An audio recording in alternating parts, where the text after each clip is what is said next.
3 weeks before I was starting law school, my brother committed suicide. And the reason that he did that was that he was in trouble with the law. And he had spent some time in jail, and he had been released. And he was caught stealing a tuna fish sandwich because he couldn't afford to buy a sandwich.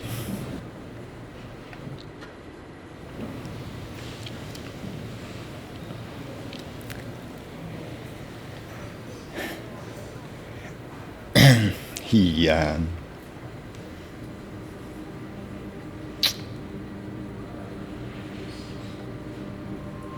sorry. He knew that he was going to go back to jail, and he had no ability to navigate the legal system. And I knew that I would spend the rest of my career helping people navigate the legal system that couldn't afford attorneys. That's why we exist. Our North Star, right, our compass, is we're trying to help people that can't afford lawyers. Despite the work of a lot of very good attorneys, there persists in this country a significant justice gap of 80% of people not having access to legal services when they need it.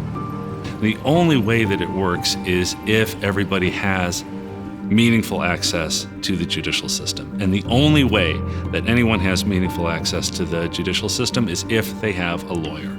People who are the bottom, say, 20% of our income stream simply can't afford a lawyer. And so one of the challenges that we have is how to try to ensure better representation, better protection. We have to understand that the old ways of doing things, understanding law, have to be changed.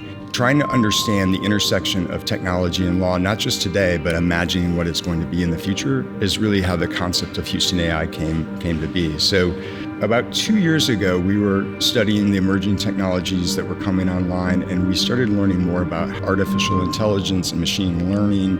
And it was the first time we realized that this is the moment in time when we can apply that technology and actually make a substantial difference. So we have a great tradition of pro bono in our country where lawyers feel there's an obligation to give back, but they do so in a very inefficient way. What we're doing, what this project is trying to do, is help them make decisions based on vast amounts of information and information they didn't have beforehand. There's a lot of time spent asking questions and repeating questions to go back to the same information.